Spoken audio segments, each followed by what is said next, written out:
Bonjour à tous et bienvenue dans le webinaire. Nous allons attendre quelques instants afin que tous les participants soient connectés. Pour rappel, vous pouvez écrire vos questions dans l'espace dédié, l'espace chat du webinaire, et nous y répondrons ultérieurement. Nous vous souhaitons un très bon webinaire. Merci.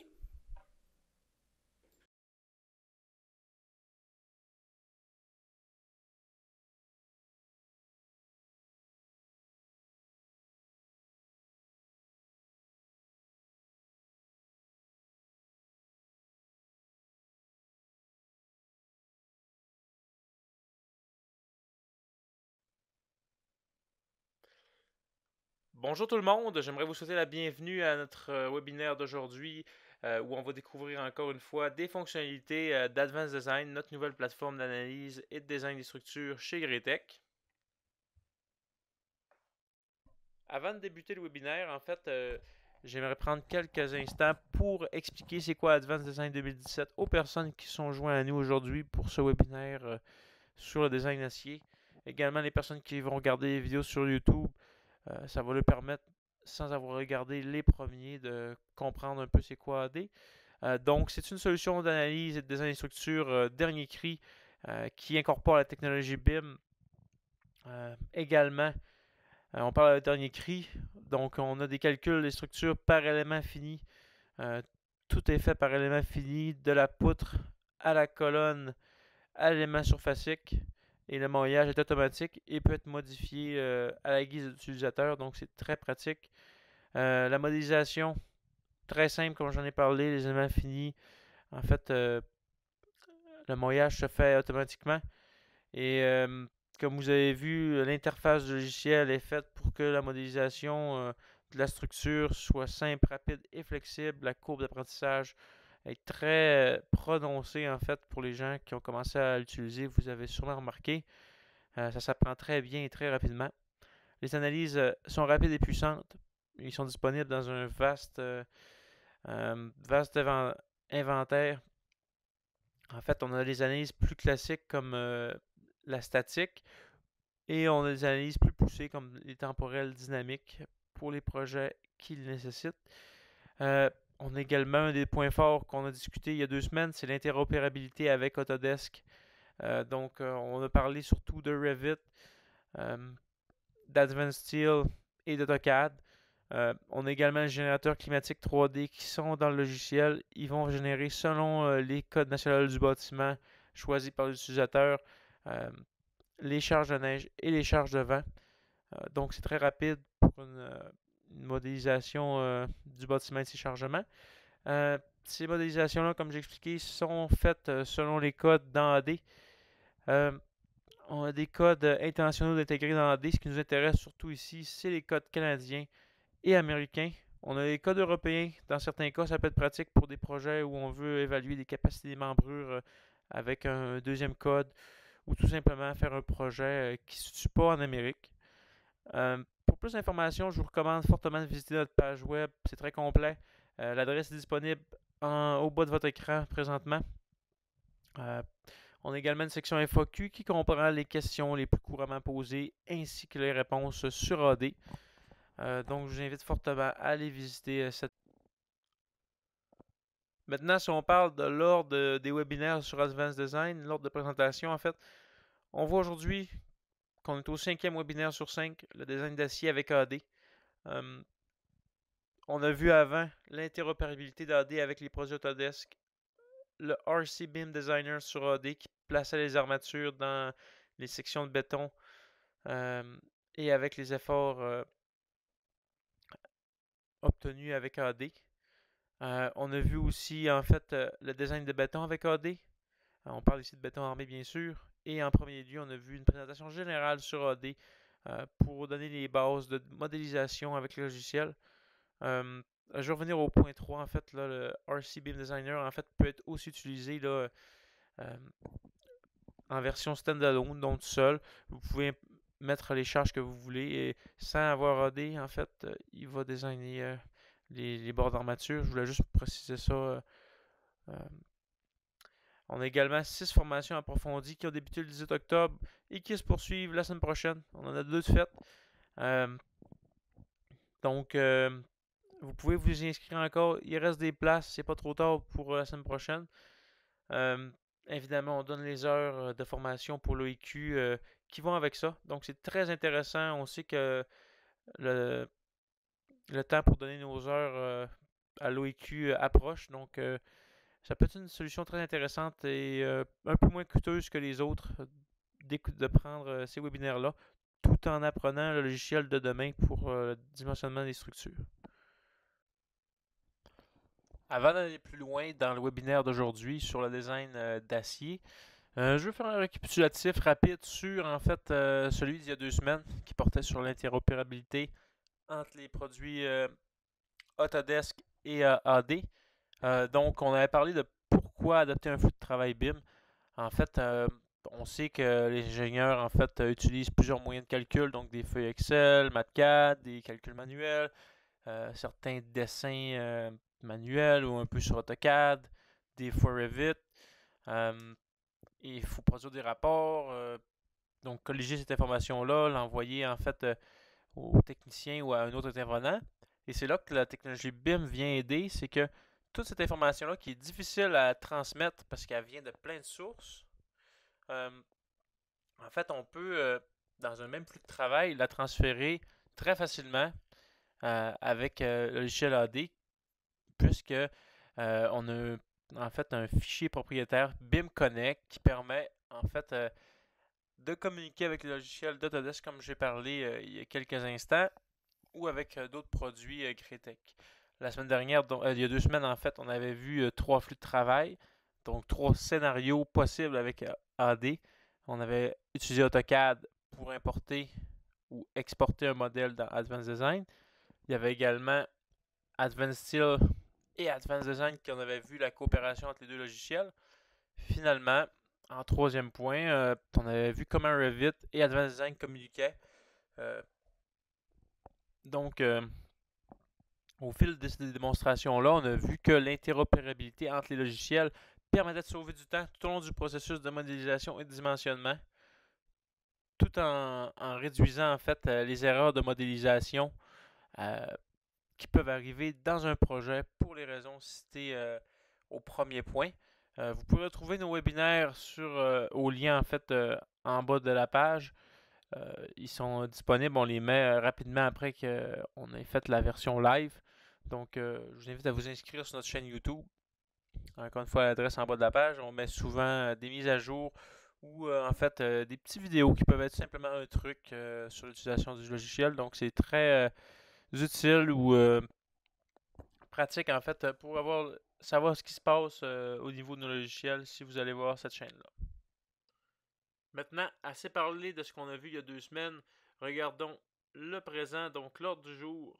Qu'est-ce qu'on en fait on va faire? On va faire un retour sur la modélisation d'un bâtiment. Ça, c'est en fait ça nous a été demandé pour les personnes en fait, c'est ça qui n'avaient pas été là dans les premiers webinaires ou juste en fait pour vous donner des trucs supplémentaires ou d'autres façons de modéliser. Ça va vous rafraîchir la mémoire. Ça sera pas très long. La modélisation se fait rapidement. Également, on va définir les hypothèses de design acier, donc hypothèse globale, hypothèse locale liées à des éléments précis. On va créer des charges statiques sur le bâtiment.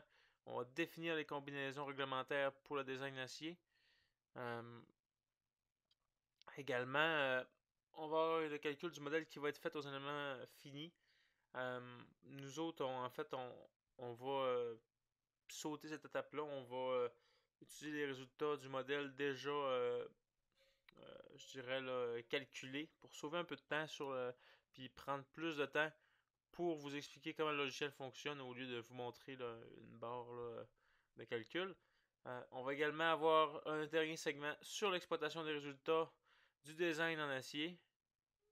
Ça va être en fait regarder toutes les possibilités que les calculs nous offrent en termes d'affichage des résultats.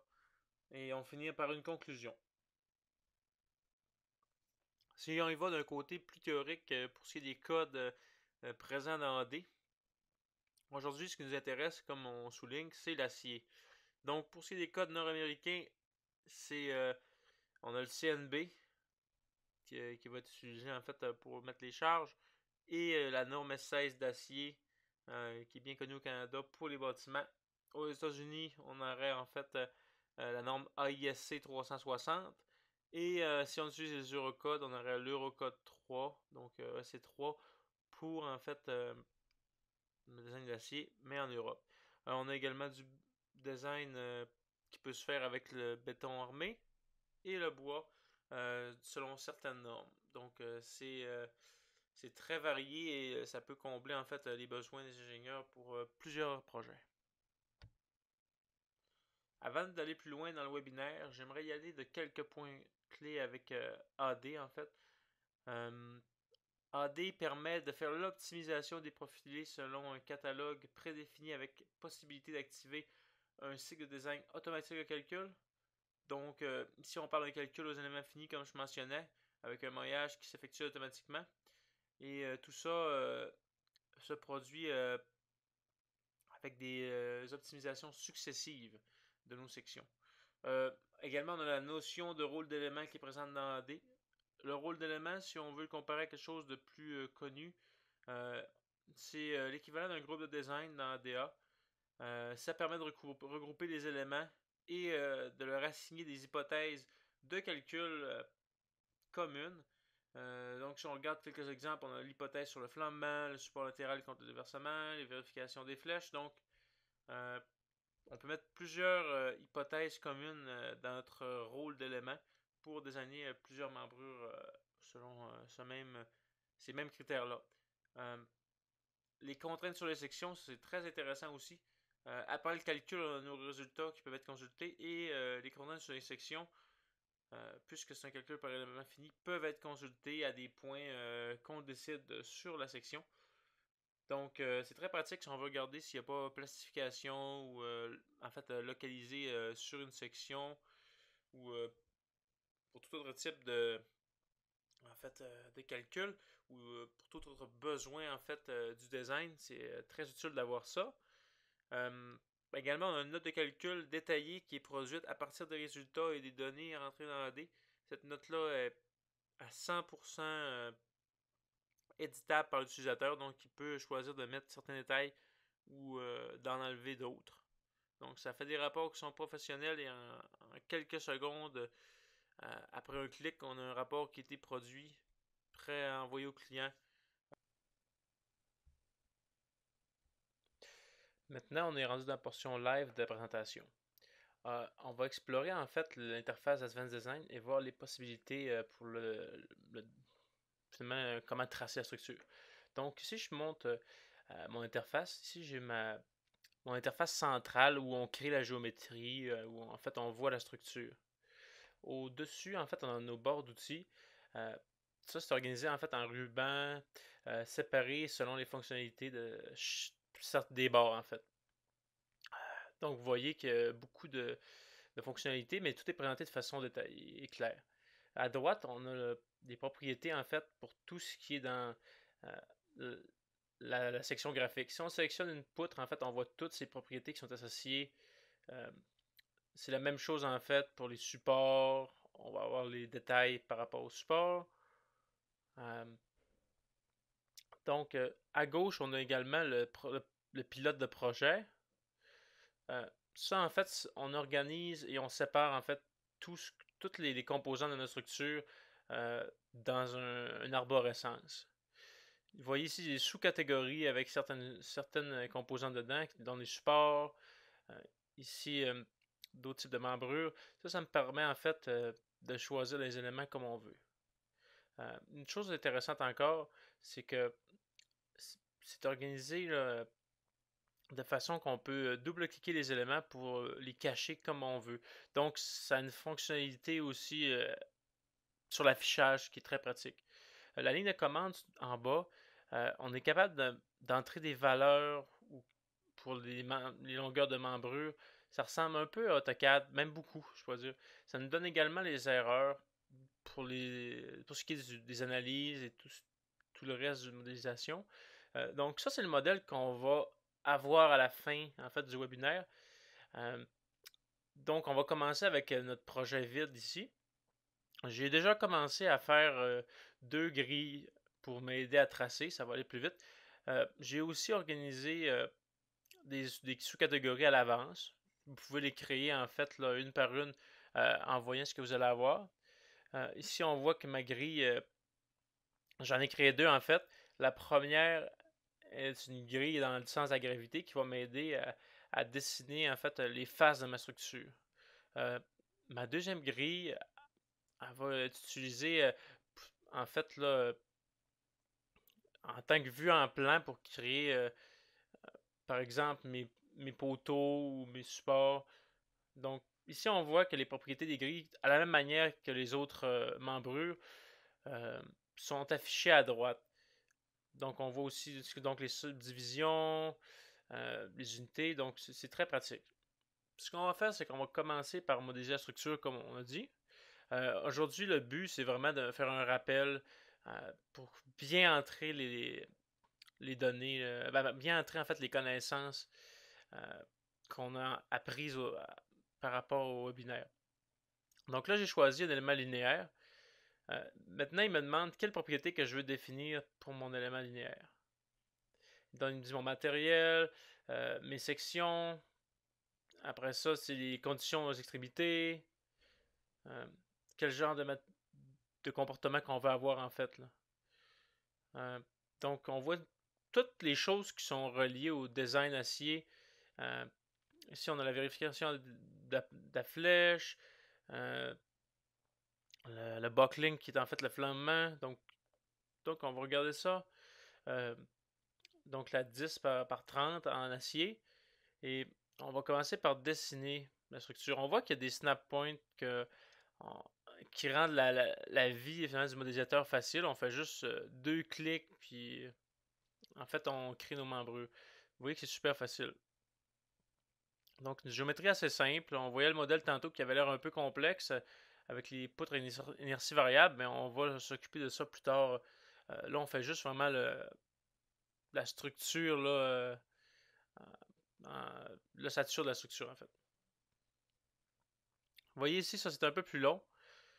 C'est fait par exprès. On va utiliser la fonction pour trimer, en fait, pour couper le bout. Donc ici, on va choisir en fait la ligne qui va limiter. Donc, encore une fois, comme dans AutoCAD, je sélectionne cette membrure-là qui va limiter et je trim à mon élément. Donc maintenant, c'est la bonne longueur. On voit qu'ils sont connectés ensemble. C'est la bonne façon de faire là, pour connecter deux membrures dans l'espace qui sont à un point indéterminé qu'on pourrait calculer, mais c'est beaucoup plus rapide de faire ça comme ça. Donc, et voilà, les deux ont été coupés. C'est exactement la bonne longueur. Donc, la première façade est déjà faite. Vous voyez que c'est très rapide. Ça ne prend pas de temps avec quelqu'un s'habitue au logiciel. Donc, si je continue, je vais ajouter en fait certains éléments de plus. Donc, on va ajouter aussi des contreventements. Voilà. Finalement, je mets en bas et en haut. Mes sections ne sont pas les meilleures présentement, je sais, mais on va les changer si on a besoin. Donc, on va corriger ça plus tard. Fait qu'en temps et lieu, on va s'en occuper. Là. Donc, on a vraiment notre première partie de la structure. Ça a été fait très rapidement. Euh, on peut voir que on a tout en fait dans le même sous-catégorie de mon arborescence. Euh, donc, ce qu'on va faire, c'est qu'on va modifier ça. Donc ici, j'ai mes catégories que j'ai déjà organisées. Donc, je vais drag and dropper en fait mes éléments dans mes dossiers. Donc, c'est très facile. On clique dessus et on va le déposer dans le bon dossier, le bon sous-dossier, comme on ferait par exemple avec Windows. C'est très facile là, et intuitif, comme j'en ai parlé au départ, d'utiliser AD. Donc, je vais toutes les placer, m'assurer qu'en fait qu'ils sont placés au bon endroit.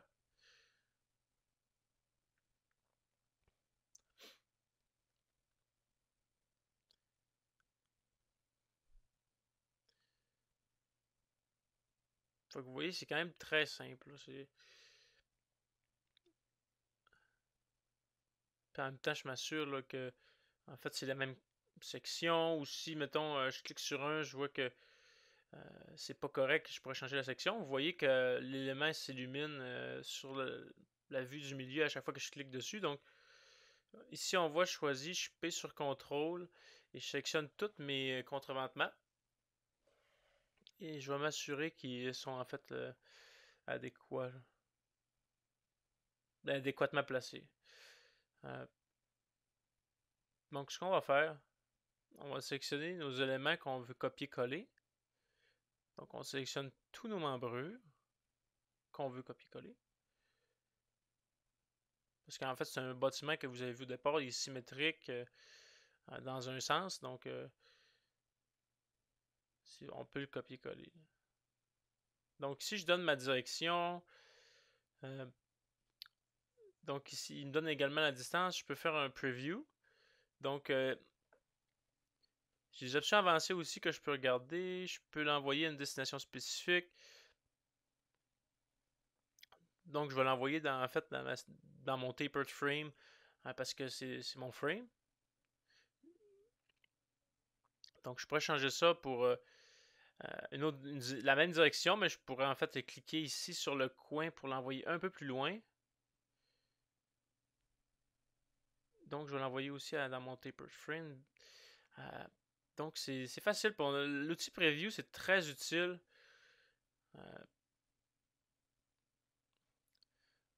J'aurais pu les faire autrement aussi ou faire créer d'autres sous-catégories automatiquement.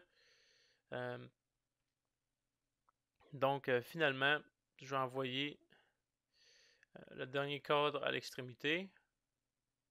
Comme je dis, c'est une façon de le faire. Je le fais comme ça, mais on pourrait les copier là, à plusieurs là, en un coup. Puis, cette boîte de dialogue-là, elle ferme jamais, même quand je copie quelque chose, quand c'est copié, elle reste ouverte. C'est ça qui est le fun. On peut éditer en fait ce qu'on va copier-coller sans fermer la boîte et copier-coller. Maintenant, je vais faire des changements additionnels sur ces membrures-là au coin pour mettre la même chose. Donc, je veux copier. Donc, 3 fois. C'est ça que je vous parlais il y a quelques secondes.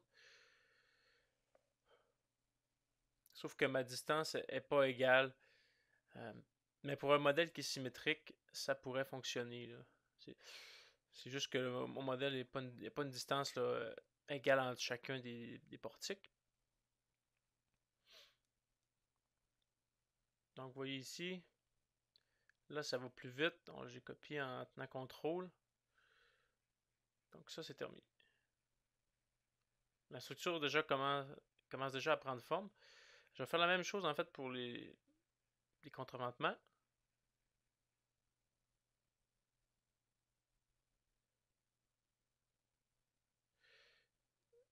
Maintenant que notre grille est correcte, je peux la cacher. Donc, je choisis en fait mon système de contreventement. Ce ne sera pas très long. Donc, je choisis encore une origine. Puis, vous voyez, je peux les copier où je veux. Donc, la structure commence à prendre forme là, de cette façon-là. Vous voyez comment c'est visuel puis rapide en fait pour modéliser un bâtiment comme ça. C'est une des grandes forces de AD comme j'en parlais plus tard. Donc ici, j'ajoute encore des petites membrures pour relier ces cadres-là ensemble à l'extrémité. Je vais vous montrer finalement après ça, après que ça va être fait, comment produire mes membrures à inertie variable. Ça, on voit ça souvent dans des bâtiments qui sont faits sur mesure. Ben, pas sur. Je dirais là, des bâtiments qui sont faits là, par une entreprise là, en version clé en main. Ça fait donc qu'on a souvent des arénas ou des vieux bâtiments qui ont été faits comme ça. Puis pour les modéliser, quelquefois ça peut être compliqué, mais avec AD, les sections variables, ça se fait très bien. Là. Donc ici, je choisis mes options de sélection pour pas que mon point snap ou s'accroche en fait sur n'importe laquelle chose. Donc quand tu changes ces options-là, ça t'aide souvent à mieux travailler parce que le point n'ira pas s'accrocher, euh, mettons, au milieu de la ligne si t'as pas besoin. Donc c'est très vite, c'est comme faire un dessin. C'est juste relier des points entre eux. Je dirais que ça rend le travail beaucoup plus facile, là. Donc, on va regarder pour mettre des planchers. Donc, je viens de sélectionner les éléments plans. Donc, je fais les contours de mes planchers. Ici, on voit les propriétés à droite de chaque plancher. Si je veux mettre du... là, j'ai mis ce matériel-là, mais je vais le changer. Je peux mettre du béton. Donc, c'est vraiment au choix du modèle, en fait, de l'ingénieur ou de la personne qui fait le modèle de choisir c'est quoi en fait le matériau du plancher. Donc, c'est important que ces surfaces-là euh, soient là pour pouvoir bien appliquer les chargements. Ça va être plus rapide que mettre sur les membrures. Donc, ça, c'est quelque chose, une vue rapide de modélisation. Donc, je vais continuer plus rapidement, en fait, à modéliser parce que le reste est pas mal similaire, là. Ici, ce qu'on va faire, c'est qu'on va faire des modifications aux sections. Donc, c'est sûr qu'il faut changer les contournements. J'en ai parlé 2-3 fois depuis le début que j'allais changer. Donc, vous voyez, je sélectionne tous. Hop. Ici, Ici, on voit qu'ils sont sélectionnés dans le dossier des contournements. Donc, vous voyez que c'est comme j'ai fait. Si on se trompe, on peut juste aller sélectionner là quand on fait un bon tri. Et ici, je suis dans ma base de données qui contient toutes mes sections. Fait que je fais simplement choisir la section que je veux mettre pour mes contournements. Donc, je choisis en fait mes HSS carrés. Et je vais prendre pour l'instant un HSS qui va être assez solide. Et je pèse sur OK et on voit que les sections ont changé pour des HSS. La même chose peut être faite en fait pour nos poutres. Fait que si on les sélectionne tous, on va être capable de les modifier toutes en même temps. Donc c'est très simple pour modifier toutes mes choses en même temps.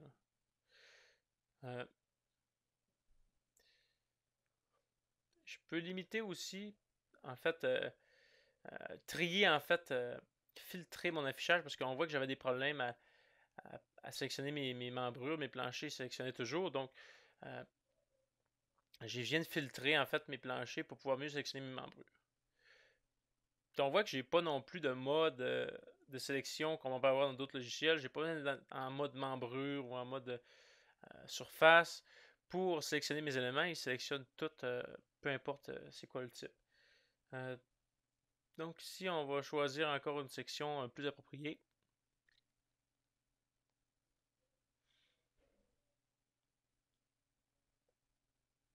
Donc, je choisis un profil en I de ce type-là. Donc, on voit que c'est encore affiché. Il reste à changer un peu les colonnes. Et puis, on va être correct. Vous voyez, ça, avec cette vue-là, c'est très rapide pour sélectionner. Toujours en gardant le bouton CTRL enfoncé. Et je vais changer encore mes sections. On pourrait aussi créer des sections paramétriques. C'est ça que je vais vous montrer, en fait. On va vous montrer ça, en fait, pour modifier mes sections là, à inertie variable. Donc, je viens de changer mes poteaux. Donc, ici, on regarde mes méthodes pour trier. Ici, je peux sélectionner mes HSS, mes W. Et il nous dit en fait la quantité aussi qu'il y a là-dedans. Donc, il y a beaucoup de fonctionnalités pour trier les membrures. Donc, ce que je vais faire, c'est que je vais commencer par sélectionner cet élément-là ici.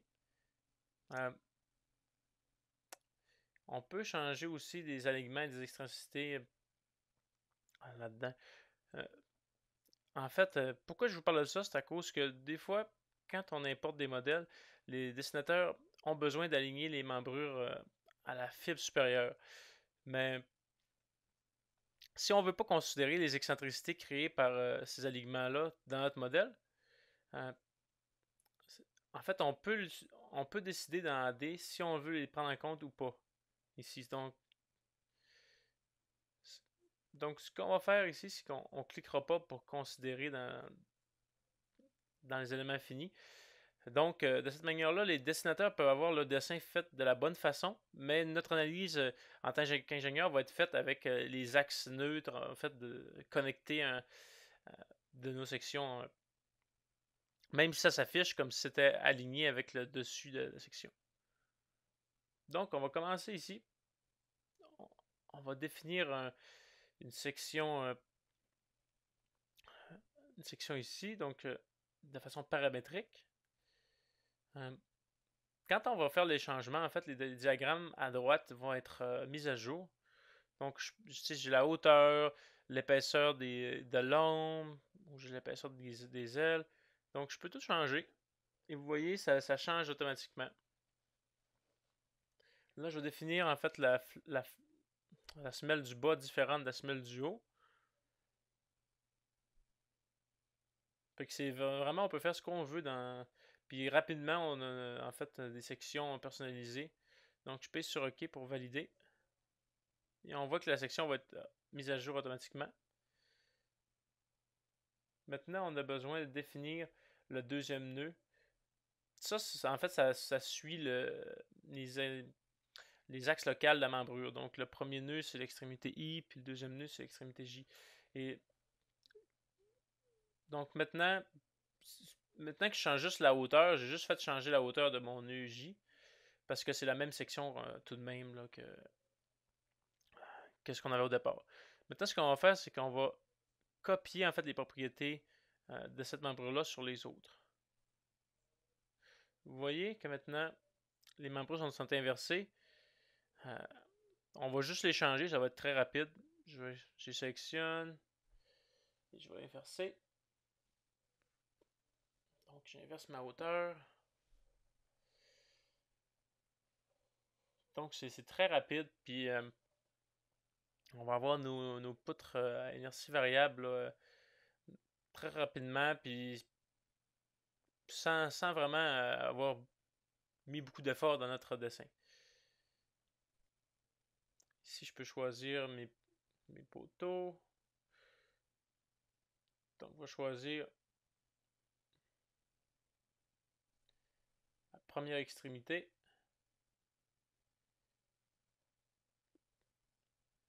Donc, je change certains de mes poteaux.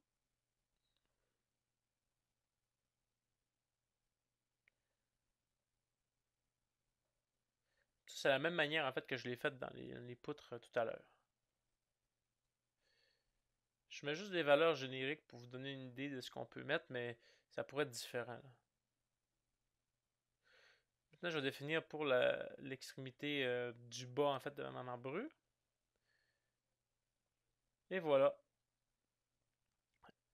On va aussi changer notre alignement pour que c'est placé de la bonne façon. Ici, on a besoin de modifier certaines choses pour que les membrures soient alignées de la bonne façon. Donc, vous voyez qu'à droite, on n'est pas aligné comme il faut. Donc, on va faire une rotation en utilisant l'angle ici pour les ramener en fait sur la poutre. Et on va sauvegarder le modèle. Fait que vous voyez, ça a été très rapide et le modèle est presque terminé. Donc, ce qu'on va faire, c'est qu'on va prendre ces colonnes-là pour qu'on puisse définir en fait des supports à la base. Fait que je crée un sous-système, ici la mon arborescence, qui va s'appeler support. Et on va resélectionner les membrures qui ont besoin de support. On clique droit et on va dans sélection des supports. On va définir si c'est un support rotulé ou encastré à la base. Donc on voit qu'ils sont tous générés automatiquement dans la fenêtre du milieu. Maintenant que la portion de modélisation est complétée, maintenant on va définir nos cas de chargement et nos charges. Donc, on va définir nos charges en même temps. Donc, on va charge morte, charge vive, vent, neige. Donc, on va mettre plusieurs types de charges. On peut les voir ici, en fait, comme des éléments, sauf que, en fait, à la même manière que nos éléments, mais c'est des charges. Donc, tout ce qu'on définit va se retrouver dans le pilote de projet. On voit les paramètres aussi à droite. Si on utilise le générateur automatique climatique pour le bâtiment, c'est des paramètres qui vont être obligés d'être rentrés. Maintenant, je reviens avec la structure au complet, donc avec mes planchers, pour qu'on puisse utiliser ces planchers-là pour appliquer les charges. Donc, on va sélectionner en fait le type de chargement, puis on va utiliser nos charges linéaires ponctuelles ou surfaciques sur les éléments avec les charges. Donc, je vous montre un peu comment appliquer les charges. Donc, ici, je mets en intensité pour mon FY. Et ça suit en fait l'axe global du système. Donc, le Z va être dans l'axe de gravité. Donc, je clique sur mes 4 coins. Maintenant, je viens de définir une charge trapézoïdale. On pourrait faire des charges triangulaires également. Maintenant, on a une charge uniformément distribuée, puis on peut jouer avec les coefficients. Puis on peut aussi la mettre à l'échelle en cliquant à droite pour que ça soit plus beau à l'écran en fait. Vous voyez la charge également, je peux prendre juste son coin puis le tirer où je veux. Ça n'a pas besoin d'être un rectangle en plus. On peut mettre vraiment la forme qu'on veut. Ça laisse beaucoup de liberté à l'utilisateur. On peut avoir plusieurs points, plus que 4 en fait. Donc, c'est vraiment pratique et rapide pour mettre ces charges-là. Une façon intéressante à propos de ces charges-là, c'est qu'ils sont indépendants de la structure. Donc, si on efface les planchers en dessous, la charge ne sera pas effacée. Donc, je peux faire des modifications à ma structure sans avoir peur d'effacer mes charges. Une autre chose intéressante, c'est qu'on peut, en faisant un contrôle, copier les charges. Maintenant, vous voyez, j'ai copié et je déplace afin de les appliquer aux autres planchers avec les fonctions contrôle. Donc maintenant, mes chargements sur les planchers sont effectués. Vous voyez qu'ils sont également dans le pilote de projet. Si je veux mettre des charges de vent, je vais juste créer un mur qui va être utilisé pour distribuer les charges de vent. Vous voyez que c'est assez rapide. Je vais le définir comme unidirectionnel. On pourrait aussi le faire en surface bidirectionnelle. On peut cliquer droit et sélectionner en fait nos forces sur le mur extérieur. On va le changer aussi pour l'axe global. Donc, vous voyez ici, on définit une charge de vent automatiquement sur notre mur. Donc, pour créer les combinaisons de chargement, c'est très facile. On va faire en fait ces combinaisons-là pour terminer notre processus de modélisation. Donc, on va aller pour vous montrer en fait notre configuration qui permet en fait de configurer les cas de chargement. Donc, si on regarde ici, on voit que j'utilise le CNB et j'ai mes normes pour en fait, le design d'acier ici. Donc, je clique sur OK. Donc, je double-clique mes combinaisons. Je pourrais les faire manuellement ici ou faire automatiquement. C'est beaucoup plus rapide, mais si vous voulez des combinaisons personnalisées, ben, c'est facile de s'en faire. Ici, on regarde chacune. On voit qu'on a notre cas numéro 2. Puis, il y a plein de permutations basées sur les cas de chargement en fait, qu'on a définis. Donc, pour accélérer le processus, on va aller consulter le résultat. Comme je l'ai dit au départ, on ne prendra pas le temps en fait de rouler le modèle. On prend le modèle qui a déjà été roulé. Donc, si on regarde, on peut voir que chaque propriété qu'on a mis quand on a modélisé sont en fait sont accompagnées de données pour le design qu'on peut activer ou désactiver. On peut activer et désactiver le design pour certaines membrures ou non. On peut aussi choisir en fait l'optimisation où le logiciel va choisir la meilleure membrure possible. On peut aussi créer des groupes de design qui vont en fait designer un groupe de membrures par rapport au pire cas là, dans toutes les membrures présentes dans le groupe.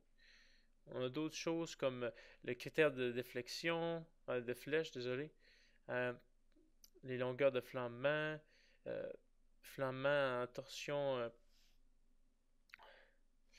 Euh, donc, on a besoin de tout ça en fait pour faire notre design en acier. Il faut bien définir nos propriétés. Mais on a tout ce qu'il faut. Si on regarde ici l'analyse, on peut regarder l'analyse qui a déjà été faite ou prendre les calculs et les jeter à la poubelle et remailler si on veut et les refaire. Mais là, on va consulter les calculs qui ont déjà été faits. Donc ici, on voit en fait, comme dans la première vidéo, qu'on pouvait consulter les résultats dans cet onglet-là. On peut avoir les flèches ici, là je vais dans les forces. Je vais choisir en fait mes fonctionnalités pour trier en fait ce que je veux afficher. Donc je vais enlever les sections paramétriques et je vais filtrer. Donc je garde simplement en fait les résultats pour mes cadres rigides ici. Là. Donc pour la portion de design, on voit que cette boîte dialogue donne les résultats pour le design. On a aussi quelque chose de plus important à montrer. C'est qu'on voit en fait aussi le rapport de design, donc la note de calcul. Donc ici, encore une fois, je vais filtrer tous nos éléments secondaires non essentiels. Je vais garder seulement les éléments structuraux primaires. Donc, si pour n'importe quelle raison, on a besoin de changer les membrures, le logiciel va nous le dire. Donc, si on veut juste consulter les sections consultées par le logiciel, on en choisit quelques-unes et on va choisir cette option ici. Et il va nous suggérer en fait la section qui a été calculée. Et si c'est plus qu'un 100%, il va nous suggérer en fait quelle section il nous propose. Et nous, on peut accepter ou pas la section. Donc, ça permet à l'utilisateur de choisir en fait si la section doit être changée ou pas à ce que le logiciel propose, ou on peut le changer à une section qu'on préfère en fait dans cette fenêtre-là. Évidemment, on va être obligé de remoyer donc si on change la section, donc relancer l'analyse. Une autre chose qui est importante, c'est la note de calcul. Ici, si on clique ce bouton-là, on voit que c'est un bon sommaire des informations qu'on a besoin de faire pour avoir un design en acier. Donc, les critères de flèche, les critères en fait pour la résistance de la section en tant que telle selon les clauses du code choisi.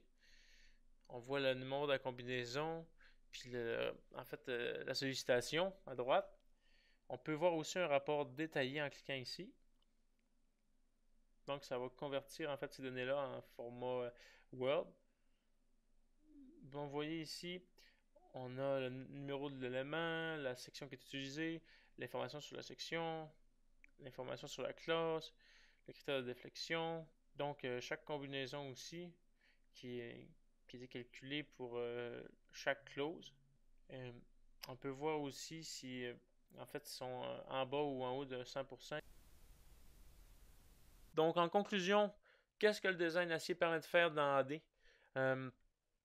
En fait, il permet de produire des structures aux membrures optimisées selon les normes canadiennes et américaines en vigueur aujourd'hui.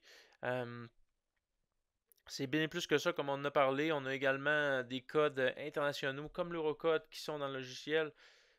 Donc, c'est très intéressant de ce côté-là. La puissante analyse par l'infini permet en fait de produire des résultats détaillés sur la structure. Et on peut même aller voir, comme j'expliquais, comme on vous a montré, les contraintes en fait sur la section à des points précis.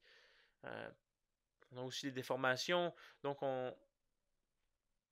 On a vraiment, en fait, une analyse qui est complète et qui le démontre, en fait, dans l'étendue de ces résultats euh, qu'elle nous propose. Ces résultats-là, en fait, ils sont également utilisables dans une note de calcul qui est produite automatiquement. Donc, si vous voulez faire un rapport qui a l'air professionnel rapidement, euh, notre générateur est tout à fait indiqué pour vous.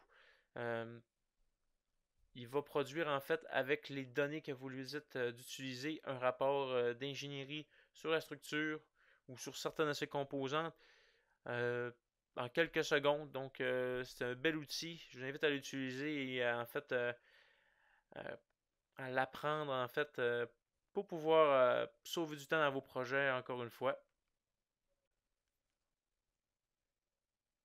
Donc, c'est déjà la fin pour nos webinaires. Malheureusement, toute bonne chose a une fin.